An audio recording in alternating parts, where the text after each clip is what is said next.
Nigeria recorded another milestone as it emerged the first country to achieve an in-house, in-country dedicated Climate Finance Accelerator initiative in Africa. To further drive the initiative, the UK and Nigeria hosted a maiden CFA workshop in Lagos, hosted by the Nigerian Stock Exchange and powered by the Nigeria Economic Summit Group. Giving his opening remarks, Mr. Bola Adeko, Head Shared Services Division for the NSE, shared why the exchange is supporting the initiative. This event is particularly dear to us as it's coming at a time when the global economy is increasingly becoming more climate aware. And corporates within the domestic economy are developing interest in sustainable finance after the issuance and listing of the maiden FGN Green Bond, the first sovereign green bond in Africa on the floor of the Nigerian Stock Exchange in 2018. The benefits of the CFA initiative in our market are very clear. The economy, as you know, is rapidly expanding, with population expected to top 400 million by 2050. The commercial nerve center of this country still remains to be Lagos, and it's the largest economy on the continent, at least as of 2014, when the economy was rebased. For all its successes, however, the economy suffers from a dearth of critical infrastructure needed to withstand the shocks occasioned by macroeconomic imbalances in the global economy. Fortunately, these infrastructure needs fall within the bankable spectrum of sustainable finance projects, namely power, transport, waste management, and sustainable agriculture, just to name a few. We are therefore in alignment with the objectives of this workshop as it matches our objectives of developing a robust, sustainable finance ecosystem to achieve our nationally determined contributions as detailed under the Paris Climate Agreement through the provision of sustainable capital from the public and private sectors. The chairman of the CFA workshop, Mr. Kari Buka, gave his opening remarks at the event. When the idea came up, I said there is no better place than the NSE for this event, because at the end of the day, one of the key benefactors in creating the market and making sure that these instruments, financial instruments that are related to those bankable projects should at the end of the day come here as products that people can sustainably enjoy the returns. So with this, I thank the organizers indeed, and also the UK government in actualizing this dream. Special guest of honor, the Minister of Environment, Mr. Suleiman Hassan, formally opened the workshop, lauding the NSE, NESG, UK government, and other stakeholders for the CFA initiative. Nigeria participates in Climate Finance Accelerator to attract blended finances to NDC-aligned projects, especially in climate-smart agriculture and renewable energy. We welcome the support to CFA announced by Prime Minister Theresa May during her visit to Nigeria in August 2018. It is noteworthy that Nigeria is the first country to have a dedicated in-country CFA initiative. Furthermore, by implementing the innovative CFA initiative in-country, will greatly complement government's concerted efforts at achieving its set targets through programs such as sovereign green bonds, whose second issuance has commenced in earnest, funding projects with green initiatives. The CFA process has significantly increased dialogue between public and private sector actors and improved our understanding of how to identify bankable projects. An international advisory group has been created to mobilize finance and investment, and the project pipeline is being developed further by the CFA to fully realize the NDC potential. Nigeria is a serious partner in the battle to address climate change, and we are grateful for the support from our partners, several represented here today. We will continue to work with the organization in partnership that fosters adaptability and also minimize greenhouse gas emissions in the process. In In parallel, work is getting underway towards adopting NDC in 2019, one sector at a time. The electricity sector is a key sector. Energy access is low, and meeting demand is essential for inclusive, sustainable growth of the economy. Attracting climate finance and investment in the sector is a priority for the government, from blended finance solution to private sector finance. We wish to develop the NDC update with a high degree of stakeholder engagement and take into account the real-world costs of different clean technologies. At this juncture, I wish to point out that your resourceful participation at this event is very critical to providing vital solutions to environmental problems in our beloved nation. I therefore appeal for the cooperation of all stakeholders in achieving the objectives of this workshop.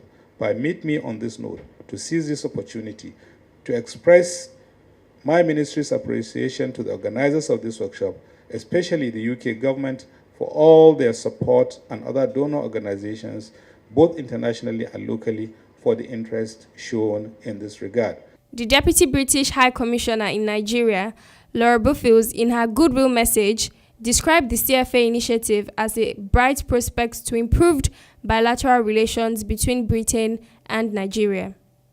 To date, the UK has invested over £5 billion on about 300 climate projects around the world. And as part of its international climate change commitment, the UK has committed to provide at least another £5.8 billion of climate finance to developed countries between 2015 and 2020. At the heart of our work on climate is a fundamental understanding that meeting the required scale and pace in deployment of climate finance will require transformational changes to both public and indeed private sector financial architecture. Because as much as we try, public sector resources from the government of Nigeria, the government of the UK, and all other governments will never be enough to meet the need, both in broad investment terms and in climate finance terms. Additional financial investment needs to be accompanied by rules, regulations, fiscal incentives, and effective markets at international, national, and subnational levels to shift current and projected business as usual investments and mobilize resources at the scale required. Consider the scale and the case of Nigeria. Nigerians spend an estimated £14 billion annually on small-scale diesel generators to offset poor or non-existent grid supply. Over 80 million Nigerians lack electricity access, including nearly 60% of those in rural areas. And erratic power supply results in more than $25 billion in annual losses to the economy, more than 6% of GDP, according to Nigeria's Power Sector Recovery Program. But with the right mix of incentives, technical assistance, targeted concessional finance, quality assurance standards, this acute power supply gap is in effect a huge opportunity to transform the economy in a low-carbon way. And this is where the Climate Finance Accelerator comes in. And this is why we as the UK government are so proud to partner with the CFA and the government of Nigeria to support the development of bankable, climate-friendly projects and help create the conditions for banks, development finance, and other financial institutions to play their role. Looking forward, the UK is keen to work with the government of Nigeria and private sector actors to further support the CFA process so that it can be a sustainable, frequently run approach to linking and improving the private finance funding available to developers of low-carbon projects. Mr. Chris Dodwell, Director Climate Change and Clean Growth Ricardo Energy and Environment Facilitators of the Climate Finance Accelerator Initiative, and Mr. Olumide Lala of the Climate Bonds Initiative shared their perspectives on the green financing and the value for Nigeria. I think the first thing is that the NDC really does, as I said earlier on, represent something more than just climate change. It is a plan for diversification of the economy and for long-term sustainable growth. And it has at its heart interventions that will ensure social and economic inclusion and job creation, and links in very strongly with the powering of the economy and with things like the SDGs. If you think about it, it's about national security, it's about job creation, it's about food security. if you think about the fact that if climate change continues to impact Nigeria as it has done, yeah, in a growing population, basically 65% of Nigerians are below 30. We need to create more jobs. We need to create more food sources. We need to ensure our own survival. This, for me, is not just sustainability, it's about survival. So it's extremely important that we understand what it is we're trying to do here. Now, if you think about the fact that Africa is going to be the most impacted by this, a lot of the money is actually moving in this direction. So the opportunity is just immense. And we're talking about things like energy, which I think ever since I was a child, we've been talking about NEPA. Even though it doesn't exist anymore, we still talk about NEPA. Yeah? And you think about, if you just put something into perspective, for you to develop a nation, you need 1,000 megawatts per 1 million people. 1,000 megawatts by 1 million people. We have about 170, 180 million people in Nigeria, depending on who you speak to. So just think about the energy requirement that we have and we need, to what is being done today and where we need to be. It featured a panel discussion with speakers from the financial services industry and other sectors exploring how green finance can be deepened in the country. The Minister of Environment and Mr. Chris Dodwell speak further on the workshop. I will tell you from my experience in what was done in the first instance, where solar off-grid systems were deployed to some underserved or not served at all community. The government gave them the land to do their development on, and the government created access road into those communities. That, I think, to me, is very good incentive.